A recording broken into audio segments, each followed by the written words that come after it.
Baik, selamat siang adik-adik semuanya peserta mata kuliah teori pasar modal. Kita bertemu kembali secara virtual hari ini 5 April 2021. Ini adalah pertemuan perdana setelah ujian tengah semester. Seperti biasa, kita akan memulai kuliah teori pasar modal dengan pretest. Ya. Pretest kali ini hanya ada 2 soal, sangat sederhana. Saya yakin adik-adik bisa menjawabnya dan mendapatkan nilai 100. Ya. Kemudian kita akan bahas, dan berikutnya saya akan undang kelompok 1 untuk menyampaikan presentasi tentang laporan keuangan dan analisis laporan keuangan. Ya. Dan nanti jika ada waktu kita akan membahas tugas ya di RPM itu. Oke, terima kasih banyak dan kita akan masuk ke agenda pertama kita. Ya. Saya baru saja menyampaikan link dari pretestnya. Soal hanya ada 2, sangat sederhana. Saya kira adik bisa menyelesaikannya sampai dengan 5 menit ke depan. Ya. Cukup 5 menit. Ya. Setelah itu kita akan bahas sama-sama. Oke, saya tunggu ya.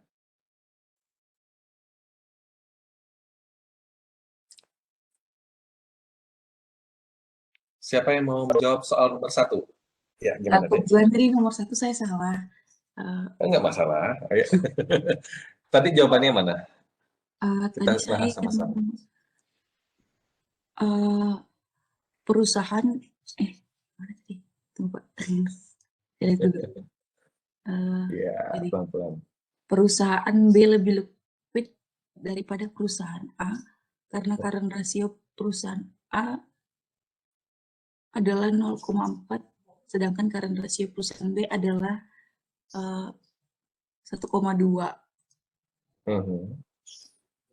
Ada lagi pilihan jawaban yang lainnya atau cuma ini aja? Cuman ini aja Pak. Oke, ya, oke. Kalau adik jawabannya Saya mana tadi? jawab tidak ada pilihan yang benar. Oh, enggak ada, tidak ada pilihan jawaban yang benar. Oke, alasannya gimana? Coba. Karena dari pilihan yang pertama atau yang pertama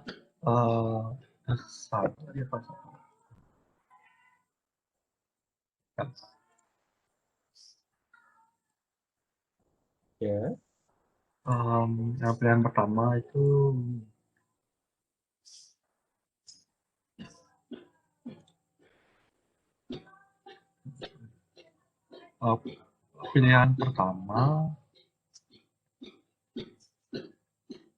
pilihan pertama tidak menentukan dia liquid atau tidak. Yang Dari pilihan current pertama, ratio itu tidak menentukan dia liquid atau tidak. tetapi menentukan apa? Current rasio itu menentukan rasio lancar. Rasio lancar. Artinya, kalau diinterpretasikan rasio lancar artinya?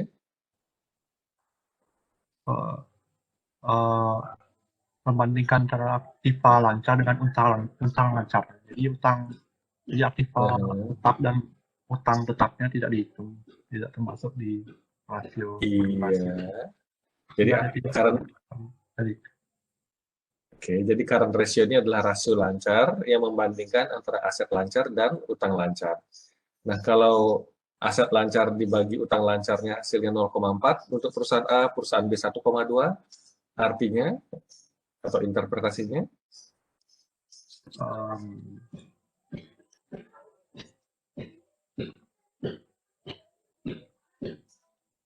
Artinya perusahaan B, aktiva lancarnya bisa membayar 120% dari aktiva lancarnya, misalnya membayar semua utang. Jadi aset lancar yang tersedia, yang dimiliki atau yang dikendalikan oleh perusahaan mampu untuk melunasi utang lancarnya gitu. Ya. Apakah itu mengindikasikan likuiditas, bahwa perusahaan itu liquid? Tidak. Oke. Oke, menarik ya. Ya, oke. Kemudian pilihan yang kedua. Nah, kita bergeser ke sini. Kenapa ini salah?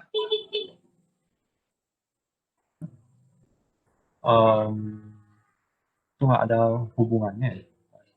Tidak ada hubungannya. Oke, lebih spesifik lagi kenapa tidak ada hubungannya? Yang mananya tidak ada hubungannya? Berarti ada 2 poin setidaknya bahwa A dan X dan Z ini tidak berhubungan. Yang mana yang tidak berhubungan? Bisa Tidak ada aja hubungan. perusahaan A asetnya berasal dari lebih banyak dari utang. Oke, saya paham maksudnya.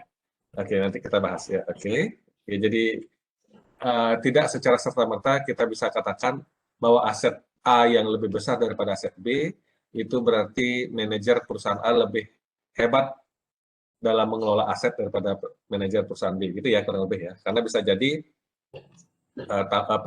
aset A yang lebih besar ini ya karena utang, tadi adik menyebut itu ya. Oke, yang ketiga kenapa ini salah menurut adik?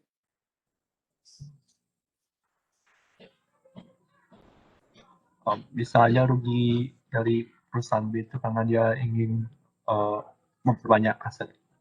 Pendapatan semua digunakan untuk beli aset. Itu aset. Oke. Bisa saja perusahaan B merugi karena dia ingin ada perkembangan usaha beli investasi.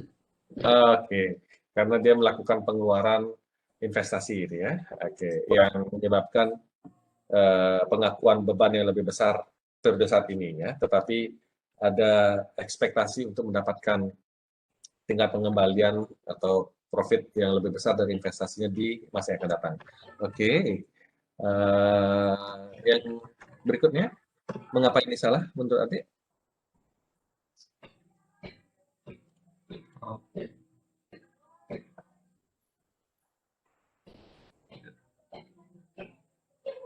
Untuk yang itu saya kurang tahu ya, Pak. Saya skip aja. Oke. Iya, nggak masalah. Nah, berikutnya yang ini di skip juga. Ya. Mengapa ini? Asalnya saya pilih. Asal saja. Oke, ya kita bahas satu-satu ya. Oke. Yang pilihan yang pertama, kita bahas satu-satu ya. Perusahaan B lebih liquid daripada perusahaan A karena current ratio perusahaan A adalah 0,4. Sedangkan current ratio perusahaan B adalah 1,2.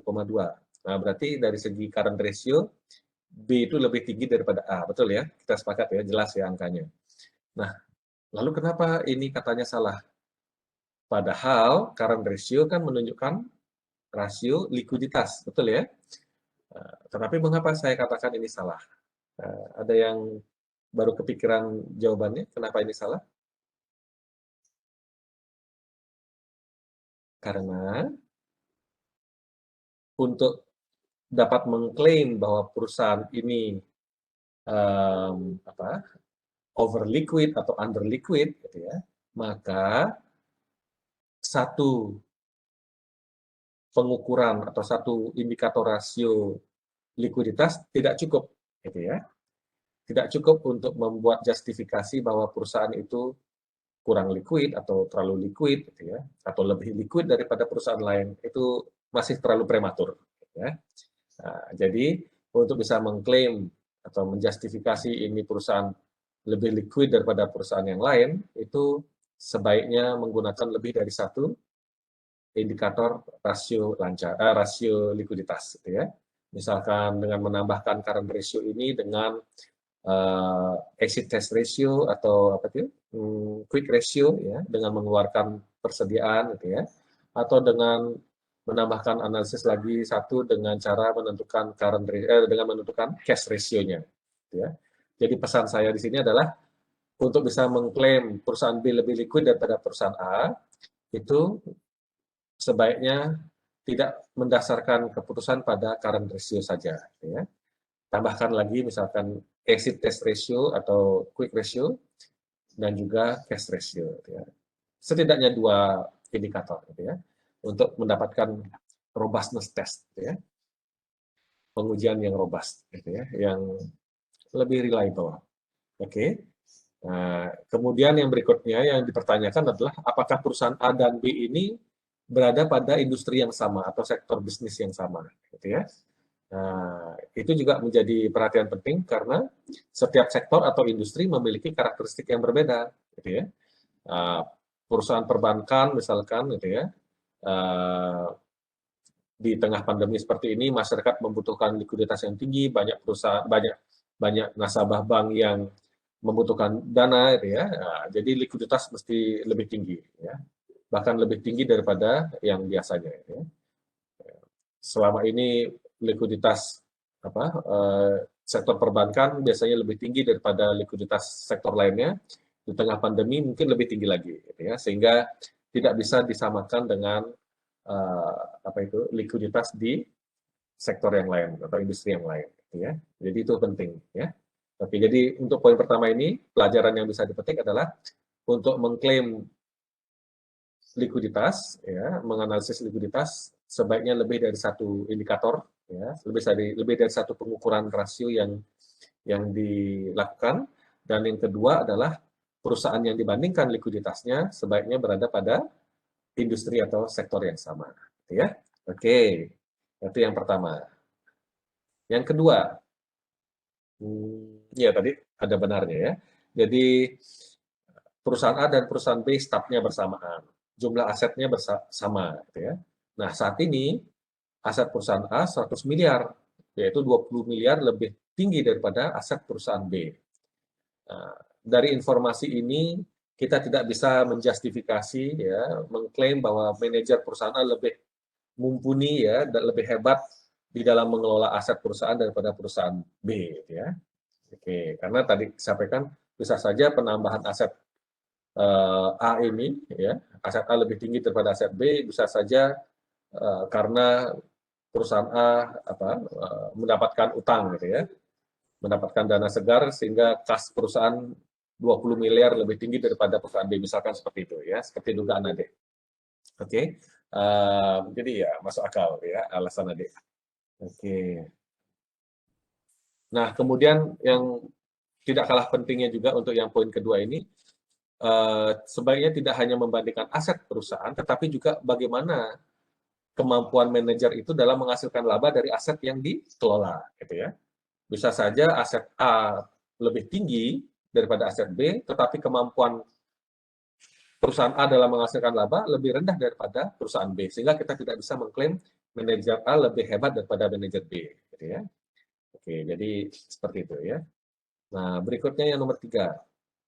Poin ketiga, perusahaan A melaporkan peningkatan laba, sedangkan perusahaan B melaporkan rugi pada periode yang sama. Nah, apakah kita bisa pastikan bahwa fundamental perusahaan A lebih bagus daripada perusahaan B? Gimana? Ini juga keliru, ya. Artinya kalimatnya masih harus diluruskan, ya. Bahwa yang namanya fundamental atau fondasi keuangan perusahaan itu tidak hanya bisa dilihat dari labanya saja, ya. Jadi ada likuiditasnya, ada solvabilitasnya. Nah, nanti porsi adik-adik untuk memaparkan itu, ya, di presentasinya nanti. Nah, jadi laba itu bukan satu-satunya indikator fundamental keuangan perusahaan, ya. Oke, yang berikutnya, perusahaan dengan fundamental keuangan yang baik menunjukkan return saham yang baik, return saham yang positif. Nah, ingat konsep sebelum UTS, ya, bahwa return saham itu apa? Perubahan harga pasar saham, gitu ya. Nah, kalau ada dividen, ya ditambah dividen yield-nya. Nah, jadi return saham positif berarti harga pasar saham sekarang lebih tinggi daripada harga saham sebelumnya, ya, betul, ya. Nah, apakah kita bisa memastikan bahwa perusahaan dengan fundamental keuangan yang baik itu harga pasar sahamnya meningkat dibandingkan dengan periode sebelumnya? Nggak bisa memastikan juga, toh. Gitu, ya. Jadi walaupun fundamental keuangan perusahaan baik, ya, setelah diukur dengan beberapa indikator itu semuanya bagus, gitu ya, positif, belum tentu atau tidak ada jaminan bahwa return sahamnya adalah positif, gitu ya, karena ada faktor lain yang mempengaruhinya, ya, termasuk sentimen, psikologis pasar, ada faktor makroekonomi, ya, kemudian ada faktor global juga, gitu ya, sentimen pasar terhadap kondisi global politik dan juga ekonomi misalkan ya, bagaimana dampak dari perang dagang Amerika dan Cina yang tidak ada henti-hentinya, gitu ya. Bagaimana kalau The Fed menaikkan atau menurunkan suku bunga, nah itu juga mempengaruhi return saham, gitu ya. Jadi fundamental perusahaan penting untuk kita analisis, tetapi faktor lainnya juga perlu dipertimbangkan. Ya, saya kira kita sering bicara ini ya. Oke, berikutnya analisis fundamental mencakup analisis kesehatan keuangan perusahaan. Nah, ini juga keliru, gitu ya, dalam artian kalimatnya perlu diluruskan, gitu ya, bahwa yang namanya analisis fundamental itu tidak hanya ya, mengenai analisis kesehatan keuangan perusahaan, ya, bukan hanya menganalisis likuiditas, solvabilitas, profitabilitas dan sebagainya, ya. Bukan hanya itu, ya. Yang namanya analisis fundamental adalah analisis yang sifatnya komprehensif, deh, ya. Kalau kita bicara analisis fundamental itu berarti kita mulai dari menganalisis sesuatu yang besar, ya, skalanya global, ya. Bagaimana keadaan politik global, bagaimana keadaan makroekonomi global, ya, banyak perusahaan, banyak negara, ya, secara agregat, ya. Kemudian mengerucut lagi bagaimana dampak global tadi itu terhadap pasar modal di Indonesia, ya. Tadi saya sebutkan bagaimana jika The Fed mengubah suku bunga acuannya, bagaimana kalau misalkan Korea Utara meluncurkan rudalnya, misalkan seperti itu. Yang hal-hal seperti itu dicoba dianalisis, gitu ya. Apakah ada dampaknya kepada bursa saham di Indonesia, IHSG. Nah, kalau ada dampaknya kepada IHSG, sektor mana kemudian yang paling terpengaruh dari kejadian global tadi itu, ya. Nah, jadi seperti itu. Kemudian dari sektor mana atau industri mana yang terpengaruh, kemudian di antara perusahaan-perusahaan di sektor itu, perusahaan mana yang kemudian terkena dampaknya, gitu ya. Jadi mengerucut dari istilahnya top down, ya, dari hal-hal yang umum, yang sifatnya global, kemudian mengerucut ke sifatnya nasional, apakah ada dampaknya kepada makroekonomi Indonesia, terutama indikator pasar modal termasuk IHSG, gitu ya. Kemudian bagaimana dampaknya terhadap industri, kemudian baru spesifik kepada perusahaan, ya. Nah, itulah yang disebut dengan analisis fundamental.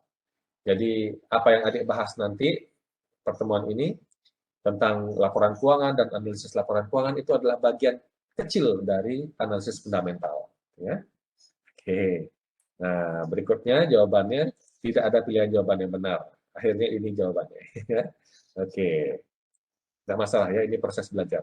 Nah, berikutnya soal nomor 2. Siapa yang mau jawab ini? Saya ingin mencoba menjawab, Bapak. Ya, adik Gita Apsari. Silakan, Dik.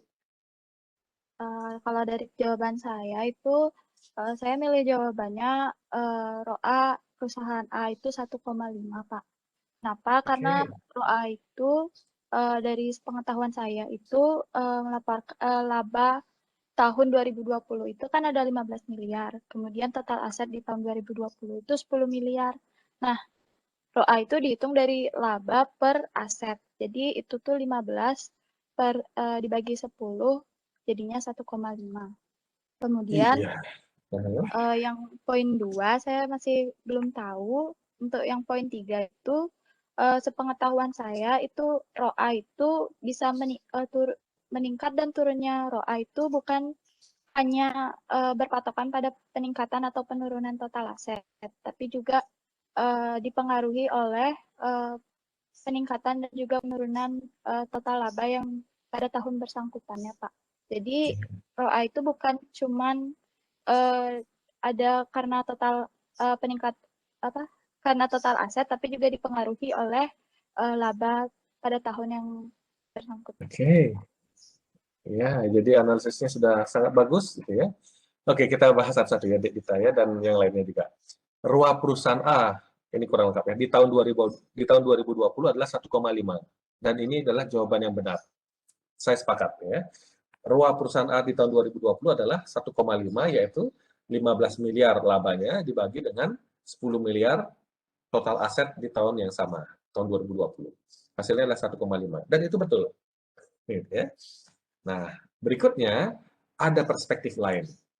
Ya, bahwa ROA juga bisa dihitung dengan cara membagi laba ya 2020 sebesar 15 miliar dengan penyebutnya apa? Rata-rata total aset. Nah, ya, rata-rata total aset. Jadi rata-ratanya adalah gimana nyari rata-rata? Total aset di awal periode ditambah total aset di akhir periode dibagi 2. Ya rata-ratanya ya.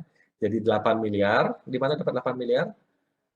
Akhir periode 10 miliar, katanya meningkat 2 miliar, berarti di awal periode adalah 8 miliar. Atau akhir periode 2019, gitu ya, atau awal periode 2020 itu adalah 8 miliar.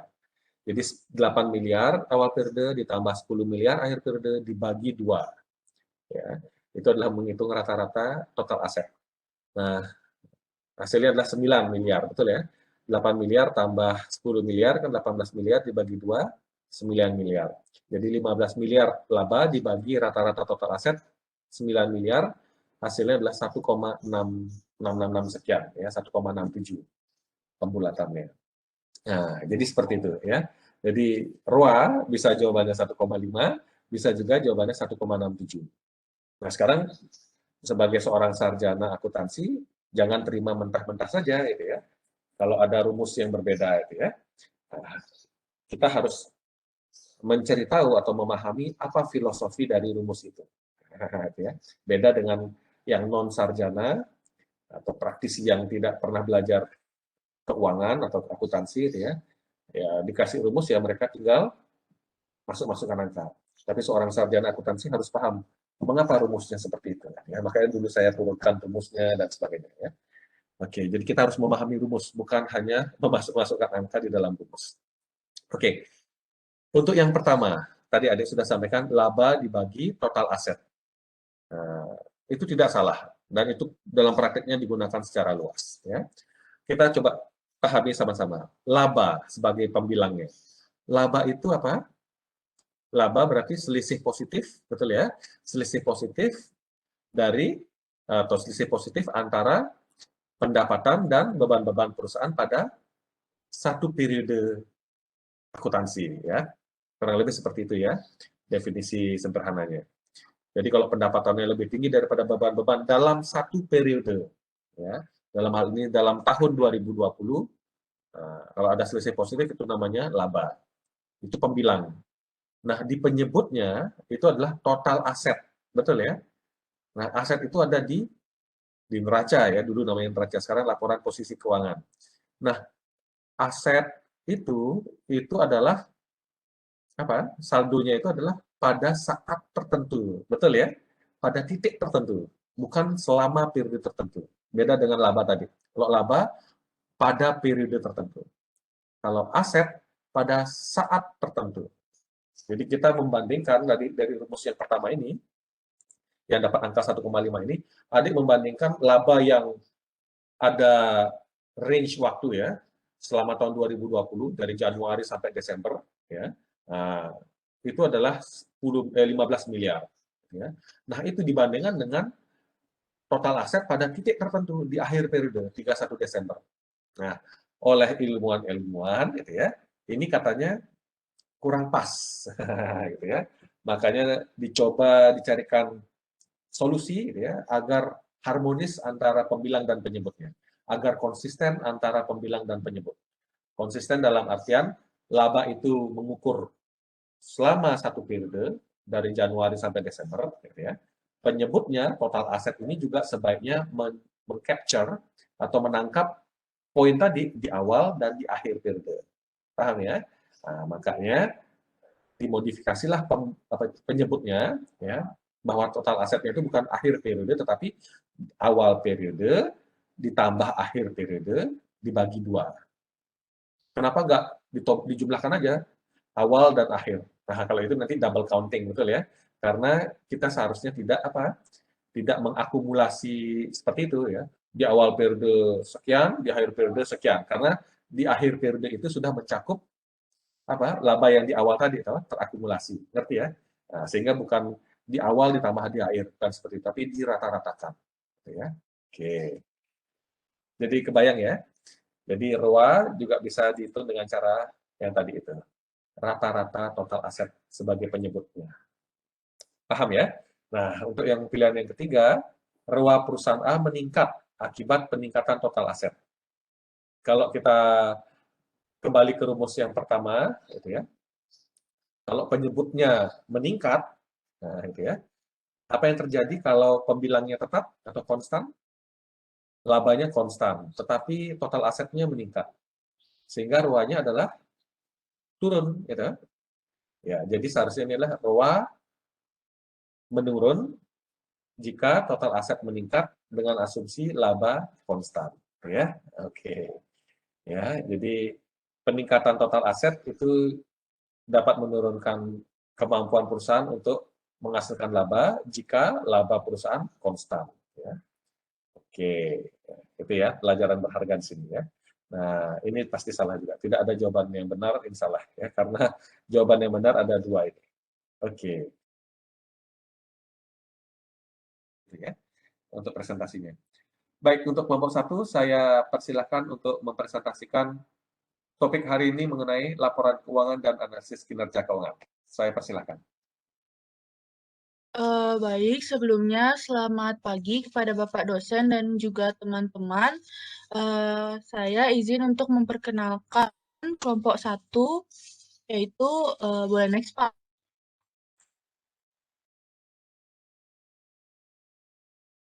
Yang pertama ada Ida Ayu Gardini Angelina dari dengan 3 digit NIM terakhir 07, lalu Niputu Ayu Bintang dengan 3 digit NIM terakhir 091, Muhammad Nabil 119, Dea Ayu Agustina 121, saya sendiri Tiara Hanifa dengan 3 digit NIM terakhir 122, dan Putu Indah Cahya Pratiwi dengan 3 digit NIM terakhir 123 yang saat ini berhalangan hadir karena sakit. Next, Pak. Yang pertama, saya akan menjelaskan mengenai pengertian laporan keuangan. Laporan keuangan atau financial statement biasanya menunjukkan kondisi finansial suatu entitas pada suatu periode tertentu. Dengan laporan keuangan, sebuah perusahaan dapat memantau perkembangan bisnisnya. Jadi, laporan keuangan ini juga diartikan sebagai hasil dari proses akuntansi yang dapat digunakan sebagai alat untuk mengkomunikasikan data keuangan atau aktivitas perusahaan kepada pihak-pihak yang berkepentingan. Laporan keuangan merupakan produk akhir dari serangkaian proses pencatatan dan pengintisaran data transaksi bisnis. Next. Jadi di sini ada tujuan laporan keuangan. Berdasarkan PSAK nomor 1, tujuan laporan keuangan adalah memberikan informasi mengenai posisi keuangan, kinerja keuangan, dan juga arus kas entitas yang bermanfaat bagi sebagian besar kalangan pengguna laporan dalam pembuatan keputusan ekonomi. Lalu ada juga tujuan laporan keuangan menurut Ikatan Akuntan Indonesia. Tujuan laporan keuangan adalah menyediakan informasi mengenai posisi keuangan, kinerja, serta perubahan posisi keuangan suatu perusahaan yang memiliki manfaat bagi sejumlah besar pemakai dalam pengambilan keputusan ekonomi. Next. Lalu di sini ada manfaat laporan keuangan. Jadi manfaat laporan keuangan itu umumnya dibagi 3, yaitu untuk menyusun kebijakan yang lebih tepat, untuk memperbaiki sistem yang telah dijalankan, dan yang terakhir untuk menyusun sistem pengawasan yang lebih baik. Lalu sifat laporan keuangan itu dibagi menjadi 4. Yang pertama dapat dipahami, yang kedua relevan, yang ketiga keandalan, dan yang terakhir dapat diperbandingkan. Next. Untuk materi yang kedua akan dilanjutkan oleh rekan saya. Terima kasih.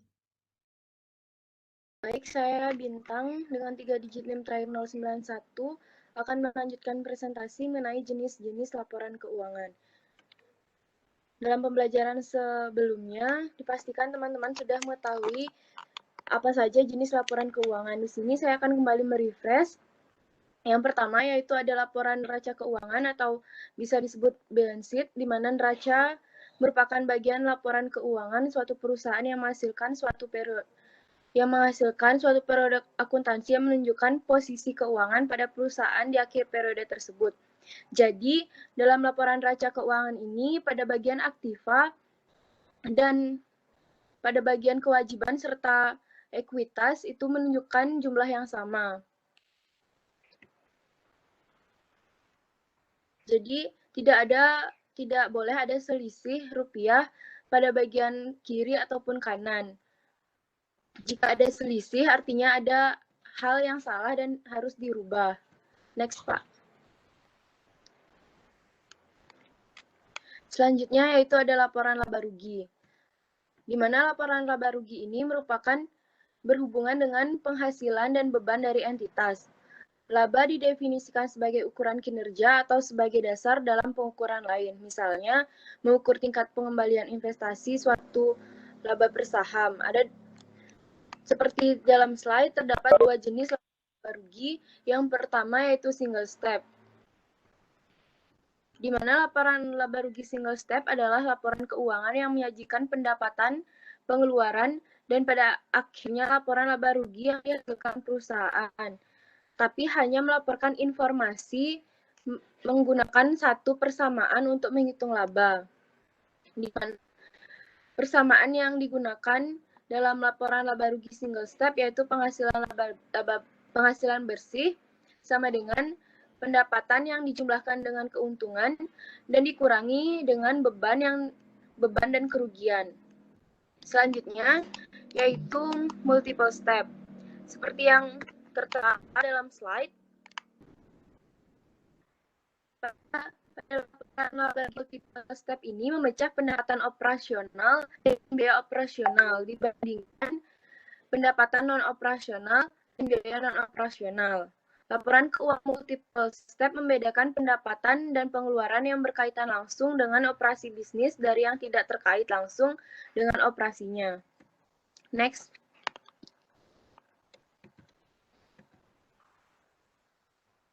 Selanjutnya itu ada laporan perubahan ekuitas, di mana laporan perubahan ekuitas ini adalah laporan yang timbul atas transaksi dengan pemilik yang juga termasuk jumlah investasi, perhitungan dividen, dan distribusi lain ke pemilik ekuitas selama suatu periode termasuk prive. Untuk contoh laporan perubahan ekuitas dapat dilihat dalam slide. Next.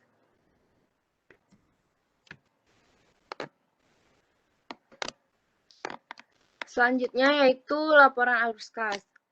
Laporan arus kas merupakan laporan yang menyajikan suatu bentuk informasi perubahan historis atas kas yang setara kas entitas yang menunjukkan secara terpisah suatu perubahan yang terjadi dalam suatu periode dari aktivitas operasi, investasi, dan juga mengenai pendanaan. Seperti yang tertera dalam slide, berikut merupakan contoh dari laporan arus kas.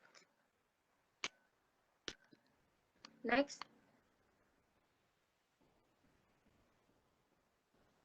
Berikut mengenai materi analisis kinerja keuangan perusahaan yang dijelaskan oleh teman-teman. Terima kasih.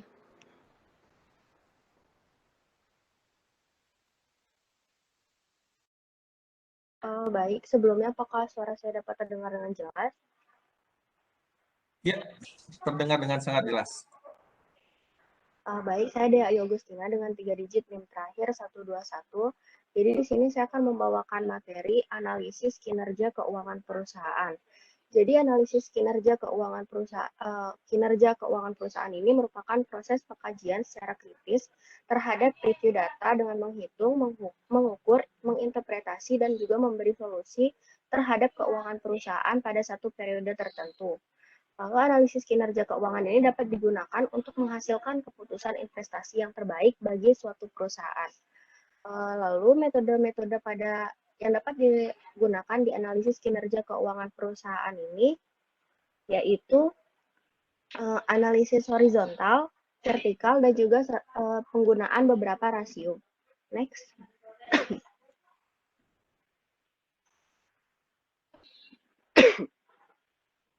Baik, yang pertama yaitu analisis horizontal.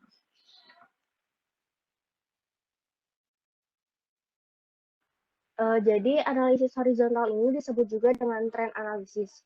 Jadi metode analisis ini dilakukan dengan membandingkan suatu pos atau akun pada laporan keuangan di dalam satu periode terhadap akun yang sama di periode sebelumnya. Next.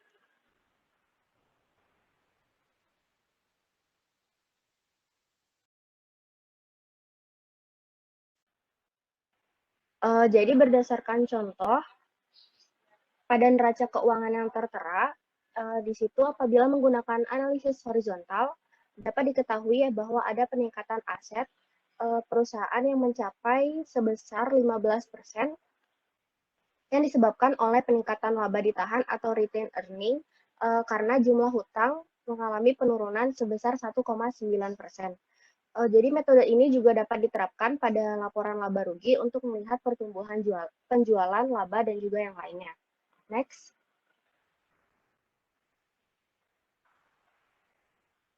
Selanjutnya yaitu analisis vertikal.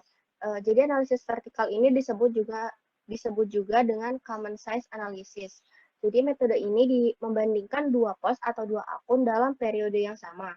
Lalu pos total aset atau pendapatan penjualan biasanya menjadi faktor pembagi utama pada metode ini. Next. Jadi pada slide ada contoh laporan laba rugi.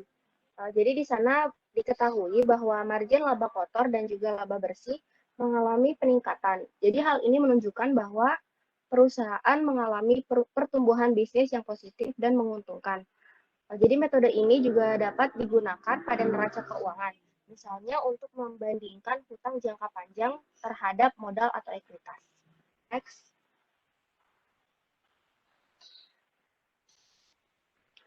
Selanjutnya yaitu analisis rasio.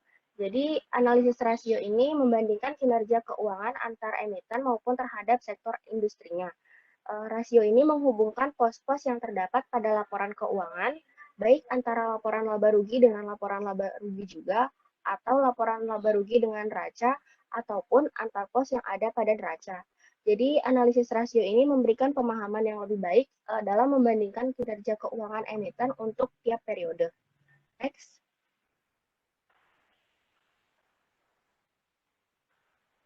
Jadi ada beberapa kategori rasio keuangan, yaitu yang pertama ada rasio likuiditas, rasio pembiayaan, rasio aktivitas, dan rasio kinerja.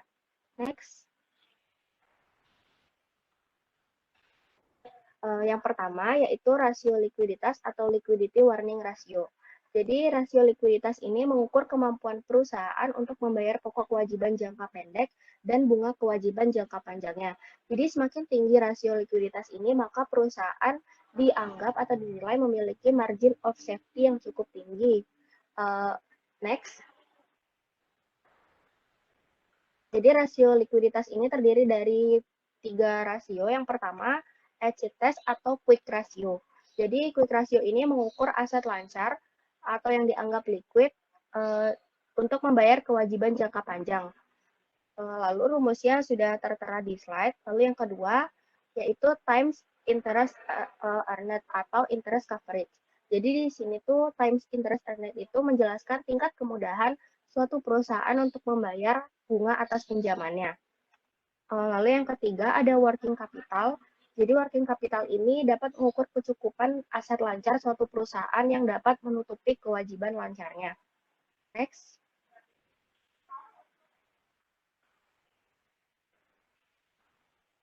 Selanjutnya itu yang kedua rasio pembiayaan atau financial leverage ratio atau biasa juga disebut dengan financing ratio.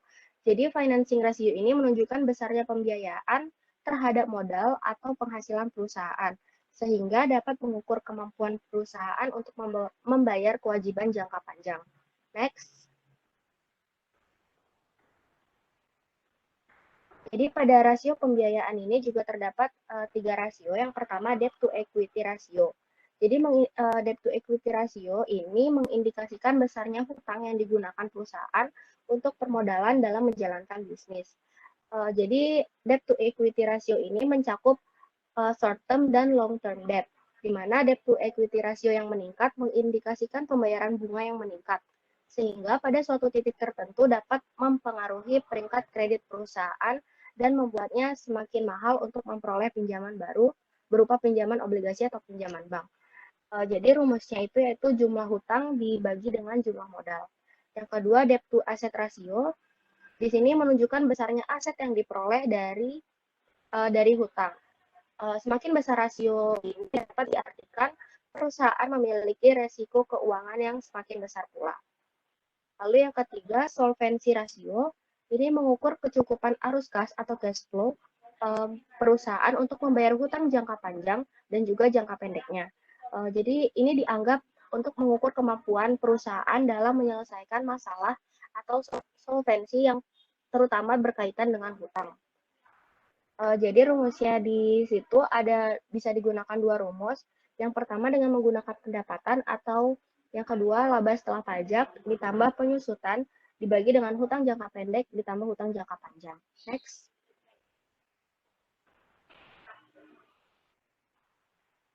Lalu yang ketiga rasio aktivitas. Di sini rasio aktivitas ini mengukur kemampuan perusahaan untuk mengubah aset dan modal yang dimiliki untuk dijadikan kas atau penjualan. Next. Rasio aktivitas ini terdiri dari tiga rasio. Yang pertama aset turnover, di mana aset turnover ini mengukur besarnya pemanfaatan aset oleh perusahaan untuk dijadikan pendapatan penjualan.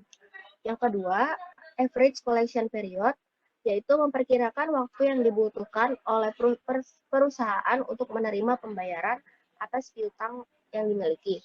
Yang ketiga, inventory turnover menunjukkan berapa kali persediaan dapat dijual dalam satu periode tertentu. Jadi semakin meningkat perusahaan di inventory turnover ini menunjukkan penjualan yang semakin banyak dan tentunya menghasilkan dampak pada keuntungan atau pendapatan perusahaan tersebut. Next. Yang keempat atau yang terakhir yaitu rasio kinerja. Jadi rasio kinerja ini mengukur kinerja perusahaan pada suatu periode tertentu terhadap periode sebelumnya. Jadi rasio ini akan sangat berguna apabila dibandingkan dengan perusahaan lain pada satu sektor yang sama. Jadi pada dasarnya rasio kinerja ini juga memiliki metode yang sama dengan analisis vertikal. Next. Jadi di sini ada beberapa rasio kinerja. Rasio kinerja itu terdiri dari 11. Yang pertama earning per share, yang kedua price to earnings, yang ketiga book value per share, yang keempat price to book value, yang kelima return on asset, yang keenam cash return on asset, yang ketujuh dividend payout ratio, yang kedelapan dividend yield, yang kesembilan gross profit margin, 10 net profit margin, dan yang terakhir return on equity. Next. Baik, selanjutnya materi selanjutnya akan dilanjutkan oleh rekan saya. Terima kasih.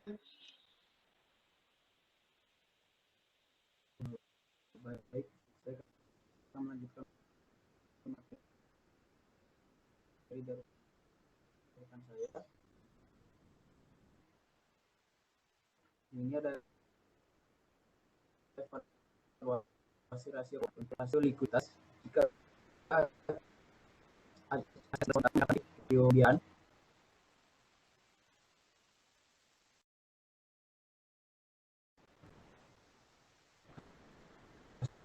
rasio pembiayaan jika DER dan DEP naik maka kinerja dianggap kurang baik. Sedangkan jika solvensi mengalami kenaikan maka kinerja perusahaan akan dianggap baik. Selanjutnya untuk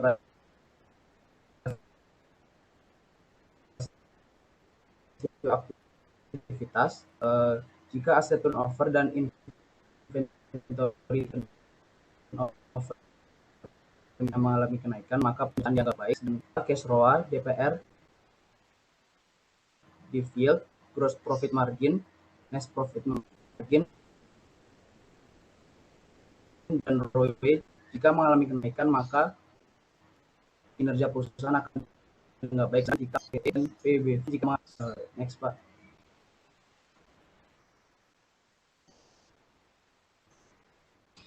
Bisa di next Pak.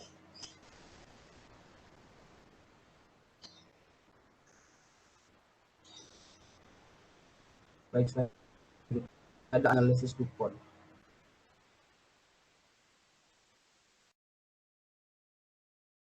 Sama lupa memberikan cara lain dalam melakukan analisis terhadap ROE, di mana ROE dibagi-bagi berdasarkan komponen pada area mana kinerja perusahaan perlu untuk ditingkatkan. Untuk yang paling sederhana dari metode analisis ini adalah membagi ROE menjadi bagian, yaitu yang pertama ROA dan Financial Leverage Ratio. ROA dapat dilihat sebagai ukuran seberapa efisien perusahaan memanfaatkan aset yang mereka miliki, sementara Financial Leverage Ratio menunjukkan porsi jumlah utang yang dapat membentuk atau mempengaruhi ekuitas perusahaan. Next, Pak.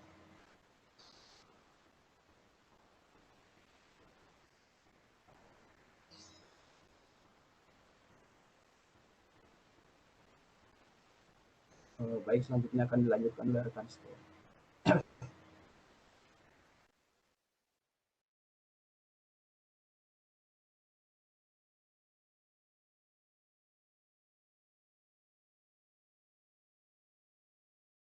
Baik, saya Ida Yugardini Angelina dengan 3 digit NIM terakhir 007 akan melanjutkan presentasi dari rekan saya mengenai interpretasi kinerja efek.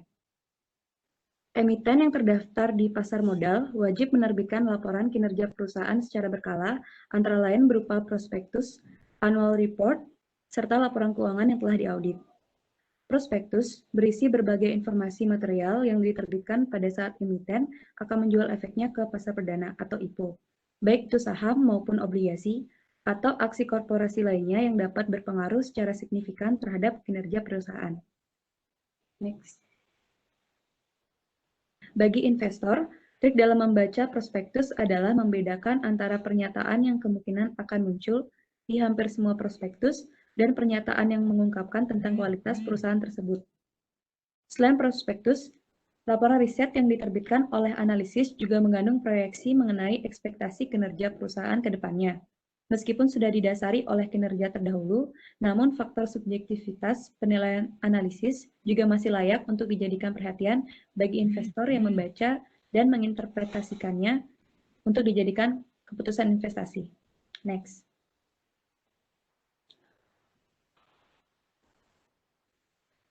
Selanjutnya, yaitu menginterpretasi bagian faktor risiko yang memuat informasi penting bagi investor.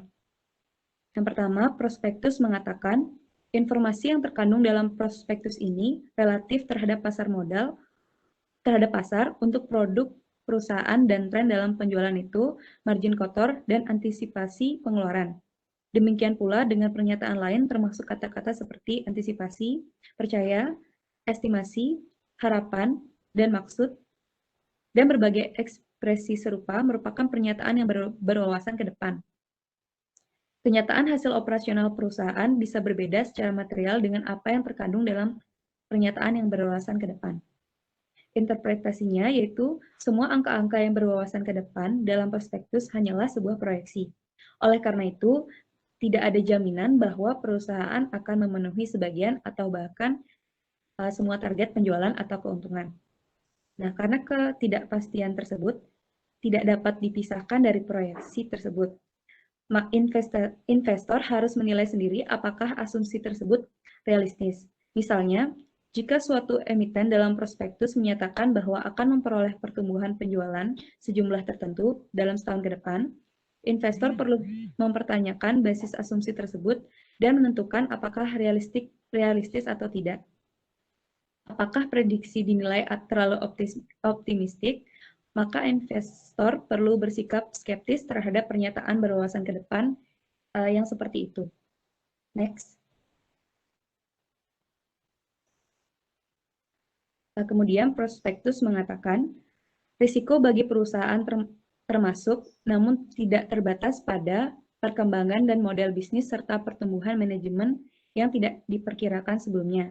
Tidak ada jaminan bahwa perusahaan akan berhasil dalam menangani risiko tertentu, dan kegagalan dalam menangani risiko dapat berdampak material terhadap bisnis perusahaan, prospek, kondisi finansial, dan hasil operasional perusahaan. Interpretasinya, perusahaan ini menghadapi risiko besar. Jika ia gagal menghadapi perangkap risiko tersebut, dan ini sangat mungkin terjadi, dan besar kemungkinan perusahaan ini akan bangkrut. Pernyataan di atas kemungkinan besar akan ditemui dalam prospektus perusahaan dengan model bisnis yang baru. Namun, tak akan ditemui dalam prospektus lain, terutama di perusahaan dengan model bisnis yang telah teruji. Sebagai calon investor, kita harus memutuskan apakah risiko model bisnis perusahaan tersebut mempunyai potensi besar atau justru berbahaya. Next. Selanjutnya, prospektus mengatakan perusahaan meyakini bahwa hal ini akan mendatangkan kerugian operasi yang cukup besar di masa mendatang, dan ketika kerugian tersebut dipertanggungjawabkan, akan meningkatkan secara signifikan dari level saat ini. Meskipun perusahaan mengalami pertumbuhan penerimaan yang signifikan pada periode ini, tingkat pertumbuhan tersebut tak akan berkelanjutan dan akan berkurang di masa mendatang.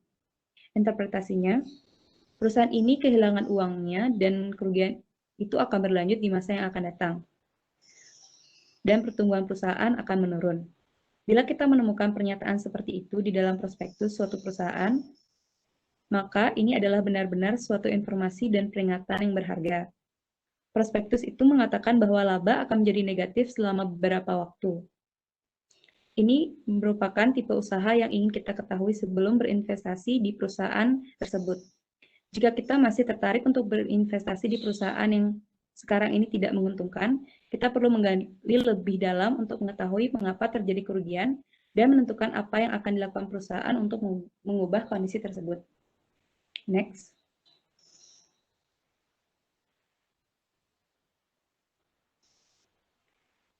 Terakhir, prospektus mengatakan bidang usaha ini masih baru, berkembang cepat dan sangat kompetitif. Perusahaan memperkirakan di masa mendatang kompetisi perusahaan akan semakin meningkat. Hambatan untuk masuk sangat minimal dan kompetitor yang ada dan yang baru dapat meluncurkan situs baru dengan biaya yang relatif rendah. Interpretasinya, prospektus mengatakan bahwa perusahaan itu beroperasi dalam industri yang sangat kompetitif dan murah serta relatif mudah bagi pemain baru untuk masuk. Bentuk hambatan untuk masuk untuk setiap industri adalah unik. Oleh karena itu, pernyataan di atas menawarkan beberapa informasi yang berharga. Hambatan masuk yang rendah akan mengarah ke kompetisi yang ketat. Jika perusahaan ini berniat menghasilkan keuntungan, perusahaan pesaing akan bermunculan dan berusaha untuk mengambil pangsa pasar yang berharga. Kondisi akan menimbulkan risiko tambahan bagi investor. Next.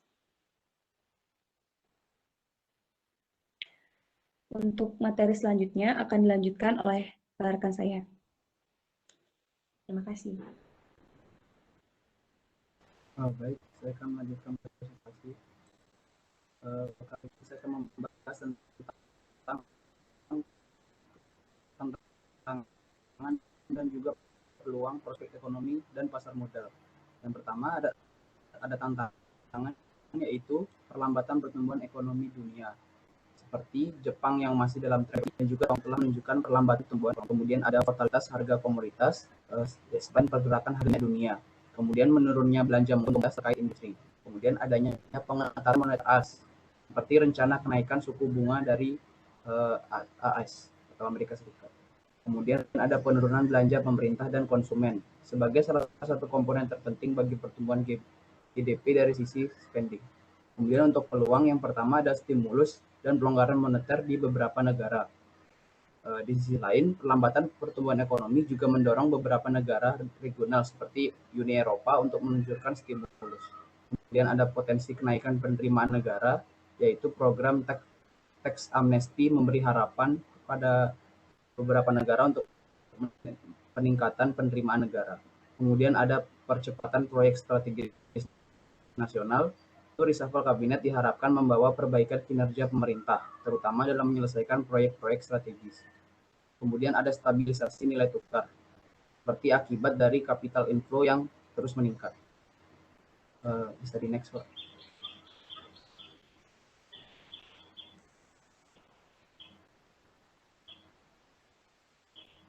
Selanjutnya ada analisis fundamental dan teknikal di pasar modal. Untuk mendasari keputusan investasi efek, kita dapat menggunakan dua macam pendekatan, yaitu dengan analisis fundamental dan analisis teknikal. Dahulu memang seringkali ada pertentangan di antara penganut kedua metode ini, di mana analisis teknikal dianggap sebagai jalur pintas yang instan bagi investor terkait unsur spekulasi atau beberapa laporan analisis fundamental yang seringkali dianggap memiliki konflik kepentingan, sehingga rekomendasi yang dihasilkan seringkali bias. Namun sekarang ini hal tersebut sudah dapat diminimalisir, terutama apabila kita dapat mempertimbangkan aspek-aspek berikut ini. Bisa di next, Pak.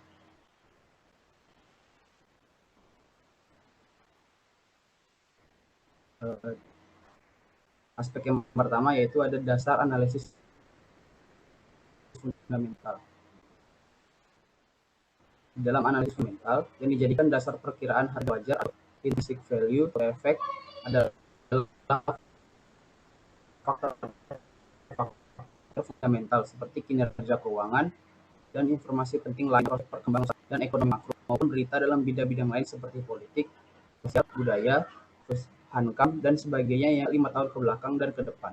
Di sini tentu memerlukan suatu proses kerja yang kolosal bila ingin ditinjau secara mendalam dan juga menyeluruh. Bisa di next, Pak.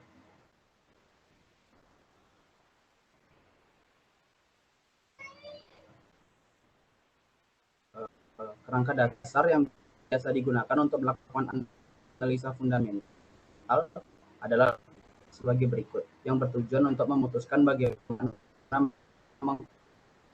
mengalokasikan dana dan negara ke dalam bentuk obligasi, saham, dan juga kas. Kedua ada analisis industri yang bertujuan dengan tujuan berdasarkan analisis ekonomi dan pasar, bertujuan untuk menentukan industri manakah yang memiliki prospek dan manakah yang tidak memiliki prospek. Kemudian ada analisis perusahaan dan saham dengan tujuan setelah sebelumnya memilih industri yang terbaik, analisis perusahaan dan saham menentukan perusahaan-perusahaan mana saja yang di dalam industri tersebut yang memiliki prospek dan saham manakah yang under value. Next.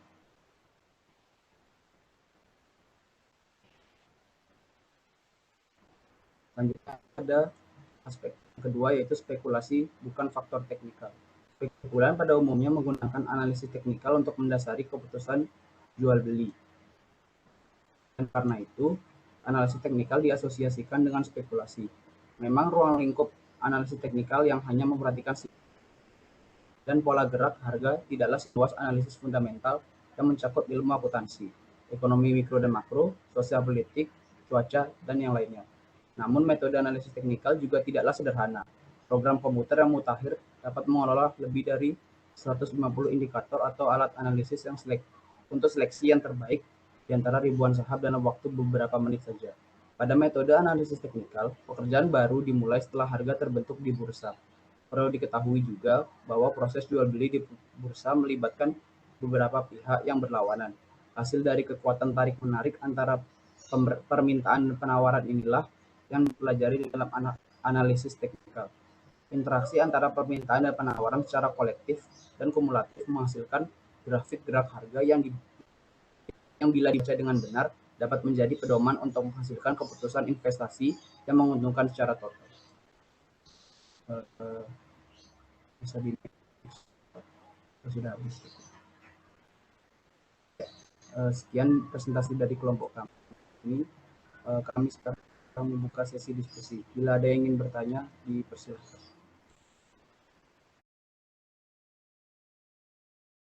Ya, selesai presentasi, masuk sesi tanya jawab langsung dihandle oleh presenter ya.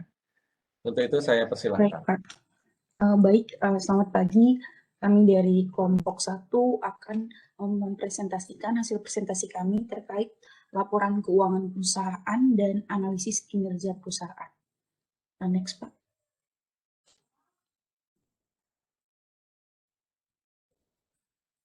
Adapun anggota dari kelompok 1, yang pertama ada Ariel Suryo dengan 3 digit NIM terakhir 045, ada Putu Nadia Sari dengan 3 digit NIM terakhir 039, ada Niwayan Ita Puspita dengan 3 digit NIM terakhir 078, Cornelis Gabriel Gary Wibowo dengan 3 digit NIM terakhir 081, Teresia Melanianua dengan 3 digit NIM terakhir 089, dan Iputu Pratiana Ekawan Putra dengan 3 digit NIM terakhir 090.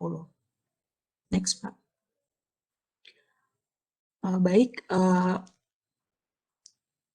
Presentasi yang pertama akan dipresentasikan oleh rekan saya.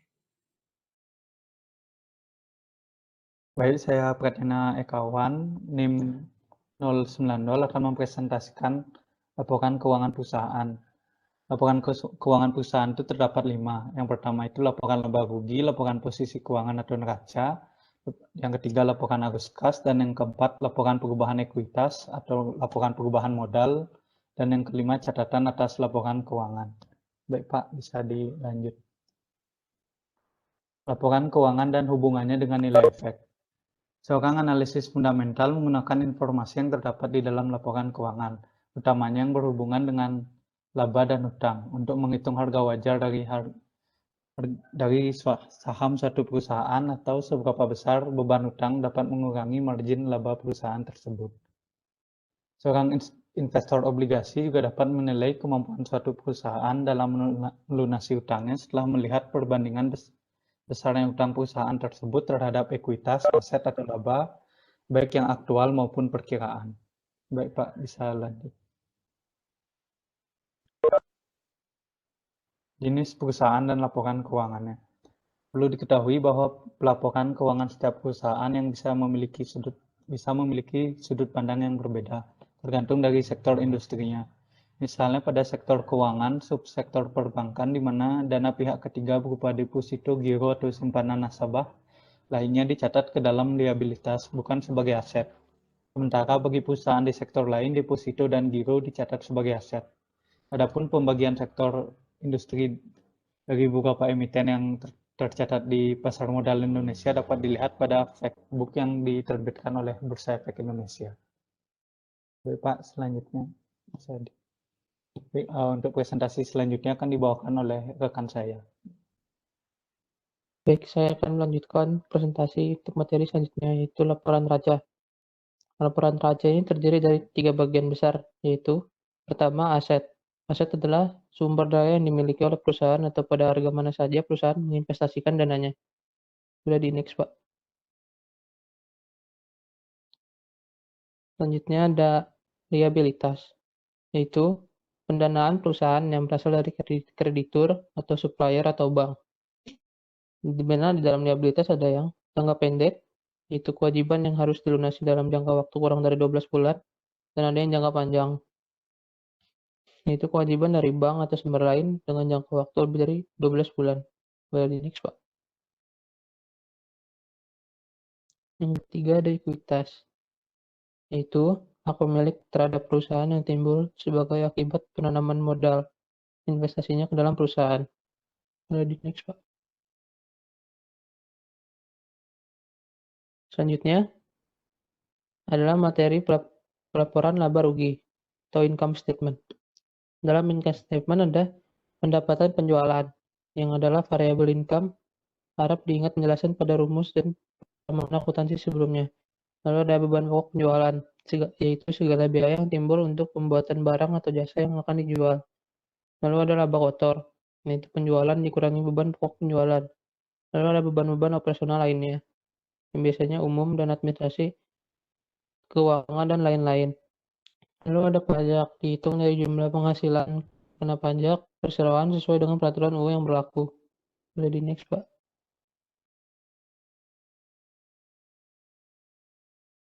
Selanjutnya ada kepentingan non-pengendali, yang adalah bagian ekuitas dari anak perusahaan yang tidak dapat diatribusikan secara langsung pada induknya. Lalu ada laba.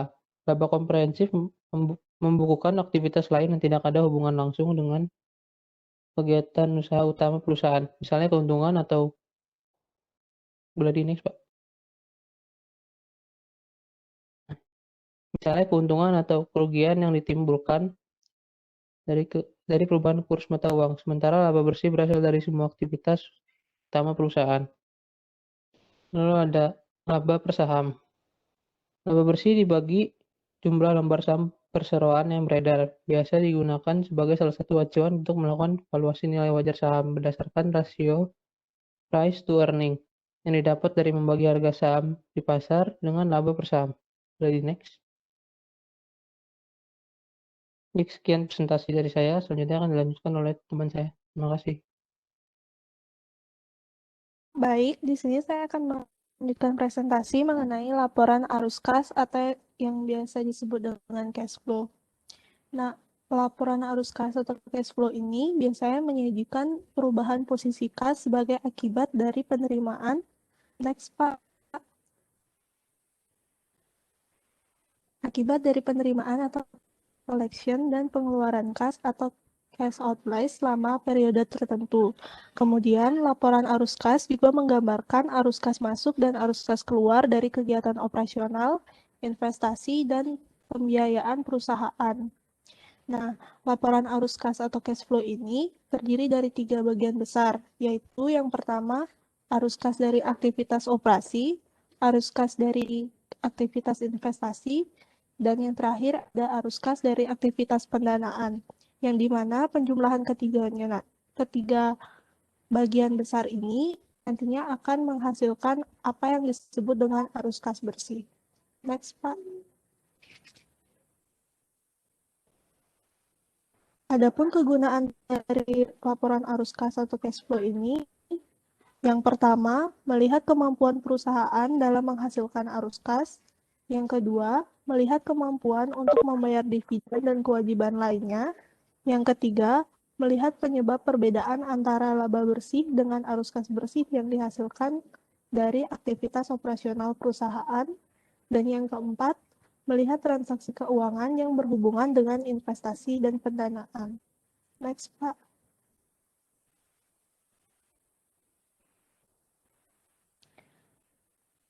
Arus kas dari aktivitas operasi pada laporan arus kas terdiri dari yang pertama, penerimaan kas dari konsumen akibat transaksi penjualan, baik penjualan tunai maupun penjualan kredit. Yang kedua, pembayaran ke supplier sehubungan dengan pembelian bahan baku dan yang lainnya. Yang ketiga, arus kas keluar dari kegiatan operasi lainnya serta pembayaran bunga sehubungan dengan pembayaran beban operasi dan beban bunga dalam laporan laba rugi. Dan yang keempat, ada pembayaran tunai pajak. Kemudian arus kas dari aktivitas investasi ini merupakan pengeluaran pembelian investasi dan pemasukan dari penjualan investasi perusahaan itu. Maksudnya perusahaan lain. Dan yang ketiga, arus kas dari aktivitas pendanaan, yaitu berkaitan dengan semua arus kas, baik yang masuk maupun yang keluar kepada ataupun daripada investor perusahaan, baik pemberi pinjaman maupun pemilik. Next, Pak. Baik, sekian presentasi dari saya. Selanjutnya akan dilanjutkan oleh rekan saya. Terima kasih. Baik, saya akan melanjutkan presentasi terkait analisis kinerja keuangan perusahaan. Jadi yang pertama itu cara menganalisa data keuangan perusahaan tersebut agar dapat menilai kondisi perusahaan untuk menghasilkan keputusan investasi. Nah, ada beberapa metode yang dapat digunakan dalam melakukan analisa laporan keuangan perusahaan, seperti analisa horizontal, vertikal, serta penggunaan beberapa rasio. Next, Pak.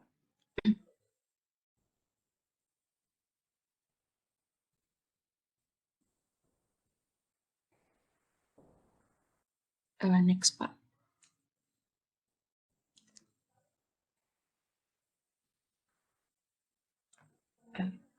Yang analisis vertikal, analisis 1, Pak, yang horizontal.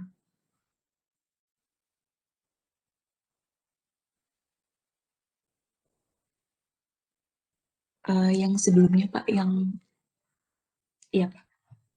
Baik, disebut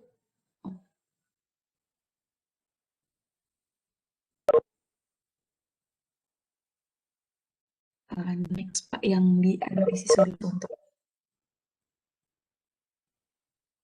Oke. Baik, analisis horizontal. Jadi disebut juga dengan trend analisis. Nah, analisis horizontal adalah metode analisis yang dilakukan dengan membandingkan suatu pos atau akun pada laporan keuangan di dalam satu periode terhadap pos yang sama di periode sebelumnya. Jadi periode menjadi patokan biasanya adalah tahunan atau kuartalan.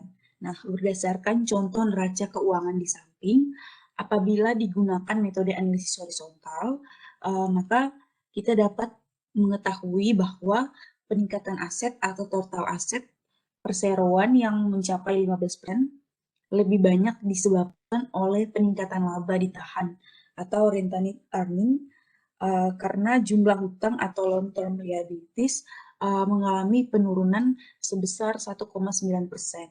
Nah, metode ini juga dapat diterapkan pada laporan laba rugi untuk melihat pertumbuhan penjualan, laba, dan seterusnya. Next, Pak. Yang berikutnya analisis vertikal. Jadi disebut juga dengan common size analysis adalah metode analisis dengan membandingkan dua pos atau akun dalam periode yang sama. Jadi pos total aset dan pendapatan penjualan biasanya menjadi faktor pembagi utama dalam metode ini. Nah, dari contoh laporan laba rugi di samping, kita dapat mengetahui bahwa margin laba kotor dan laba bersih yang mengalami peningkatan menunjukkan perseroan sedang mengalami pertumbuhan bisnis yang positif dan menguntungkan. Jadi metode ini juga dapat digunakan pada neraca keuangan, misalnya membandingkan hutang jangka panjang terhadap modal atau ekuitas. Next, Pak. Baik, selanjutnya akan dijelaskan oleh rekan saya. Baik, materi berikutnya adalah analisis kinerja keuangan antar emiten maupun terhadap sektor industrinya.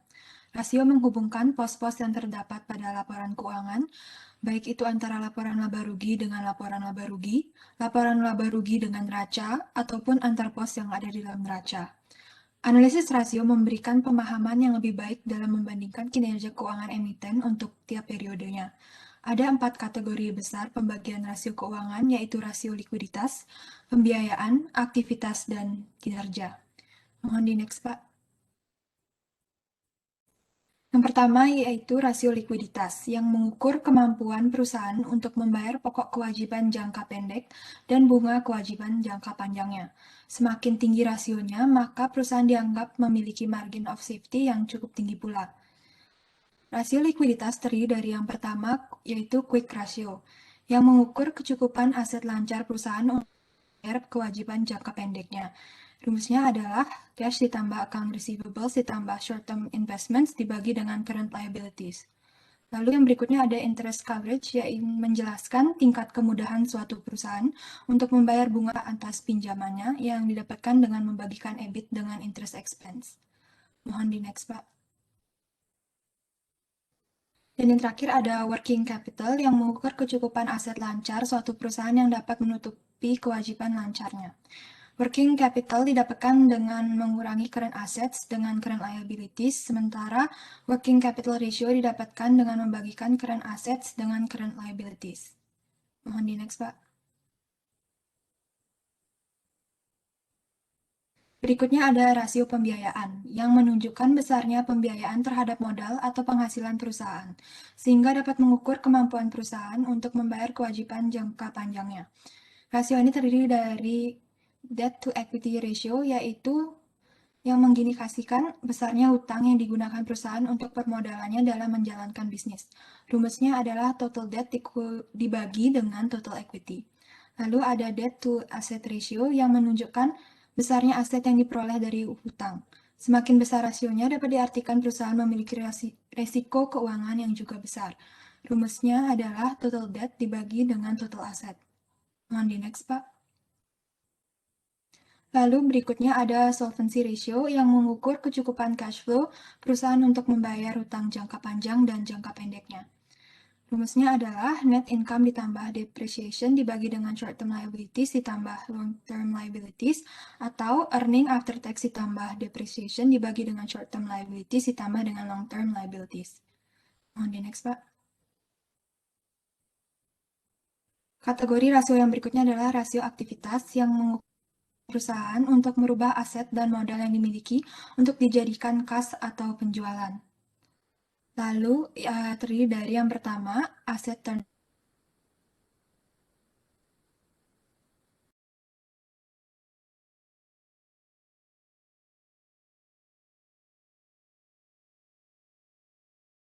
average collection period, yang memperkirakan waktu yang dibutuhkan. Mohon slide yang sebelumnya, Pak. Lalu yang berikutnya adalah average collection period yang memperkirakan waktu yang dibutuhkan oleh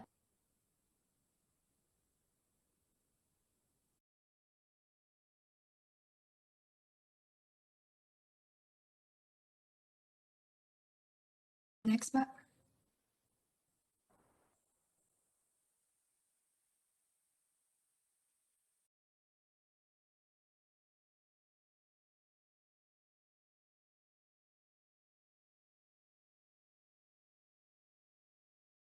Halo, saya nggak Iya, dengar suara nanti. Apa ada kendala teknis lagi di WiFi saya atau gimana ya? Tadi saya nggak dengar suara sama sekali. apakah sekarang dapat? Iya, ya, sekarang sudah dengar. Bisa diulang di rasio aktivitas ini ya, tadi suaranya tiba-tiba hilang. Terima kasih.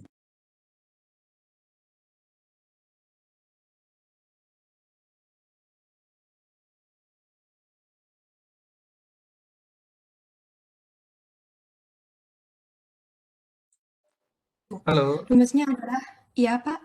iya kok hilang lagi ya? Tapi sekarang terdengar suaranya. Oke, bisa diulang lagi ya tentang inventory turnover ya? Maaf. Baik Pak, ya akan saya ulang. Yang berikutnya adalah inventory turnover yang menunjukkan berapa kali persediaan dapat dijual dalam suatu periode tertentu. Rumusnya adalah sales dibagi inventory atau cost of goods sold dibagi dengan average inventory. Mohon di next, Pak.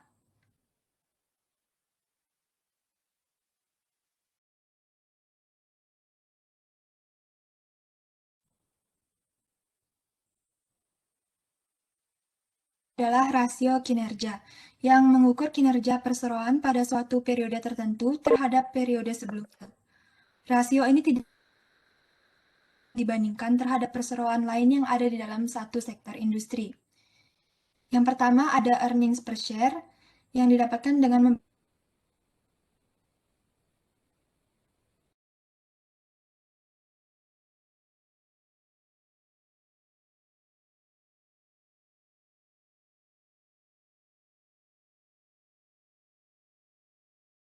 dengan book value per share.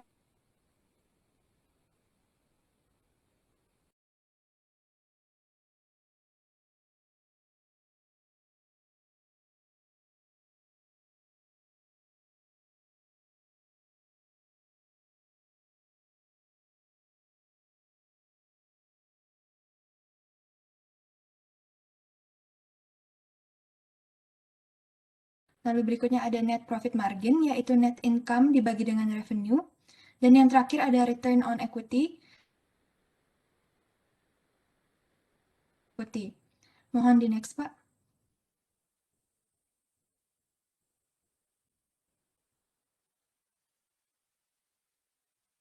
Apa suara saya dapat terdengar sekarang, Pak? Ya, suaranya sudah terdengar. Yang tadi kadang muncul, kadang hilang gitu ya. Saya kira kita sama-sama punya kendala teknis ini. Saya nggak tahu, mungkin masalah di WiFi saya juga. Mohon maaf ya. Silakan dilanjutkan. Sekarang sudah saya tangkap suaranya dengan sangat jelas ya. Ya, mohon maaf juga Pak atas kendala sinyalnya. Untuk materi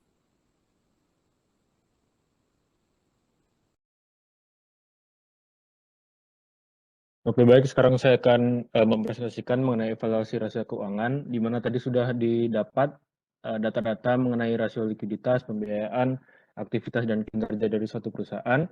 Dan pada di samping, kita bisa menilai bagaimana perubahan rasio tersebut dan bagaimana kinerja perusahaan tersebut, apakah baik atau kurang baik. Jadi nantinya evaluasi rasio kinerja perusahaan ini, rasio keuangan ini bisa dijadikan sebagai bahan pertimbangan dalam pengambilan keputusan investasi oleh investor. Tolong di next, Pak.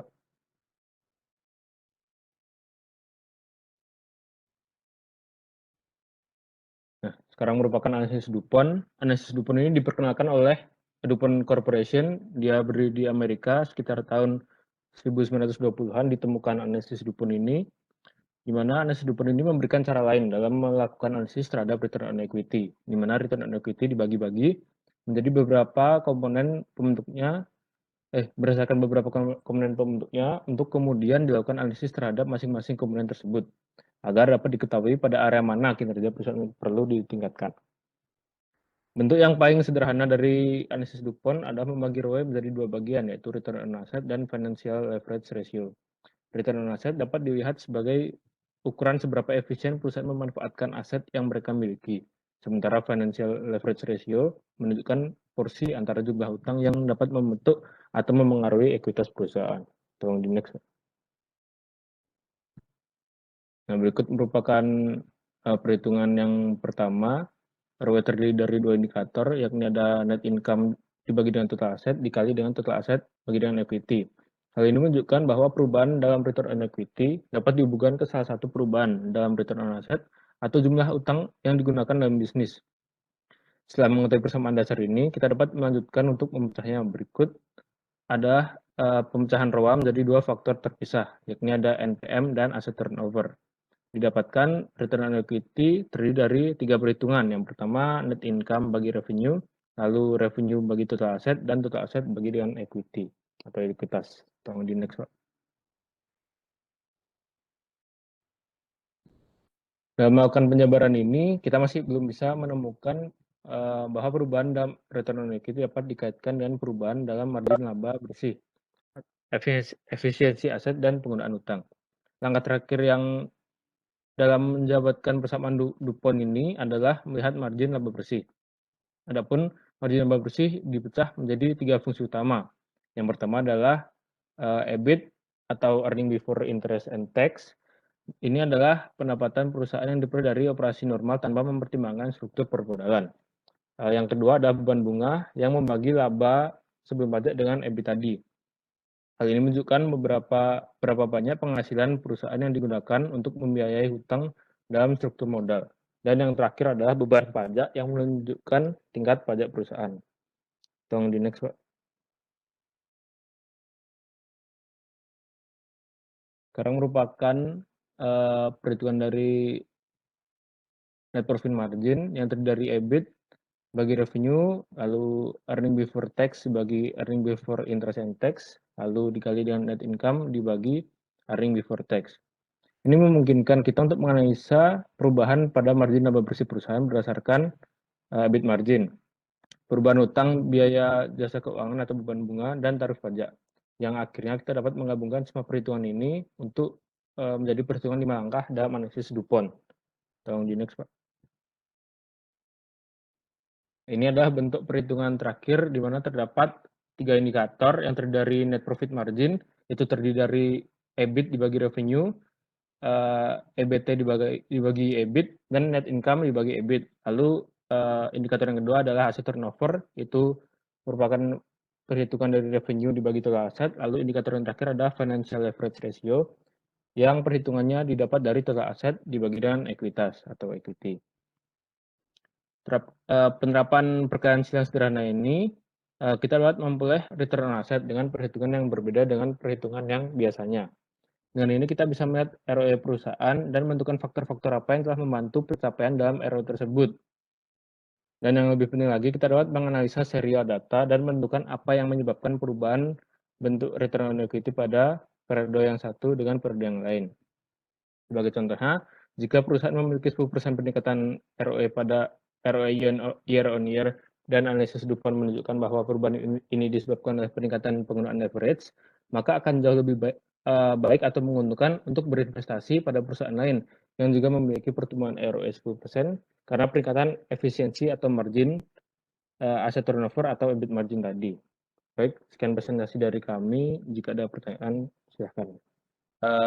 Tadi saya sudah cepat cek tugas adik-adik ya, saya hanya cek sekilas ya. Saya kira untuk penugasan kali ini mengenai analisis laporan keuangan, adik sudah menunjukkan usaha yang sangat-sangat bagus, jauh lebih bagus daripada penugasan yang pertama ya. Adik sudah bisa membuat executive summary dengan jauh lebih bagus ya. Kemudian bisa menunjukkan perhitungan teknis bagaimana menganalisis laporan keuangan juga dengan sangat bagus ya. Interpretasinya juga sangat bagus ya. saya kira nilainya nanti akan lebih besar, lebih bagus daripada penugasan yang pertama itu ya. Oke, hal-hal teknis tadi sudah disampaikan ya, bagaimana formula-formula dalam analisis laporan keuangan. Saya kira kelompok 1 sudah bisa memaparkan dengan sangat-sangat baik ya. Oke, saya kira demikian ya.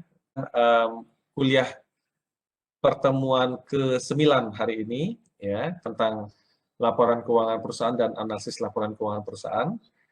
Saya sampaikan terima kasih banyak atas perhatian adik-adik semuanya.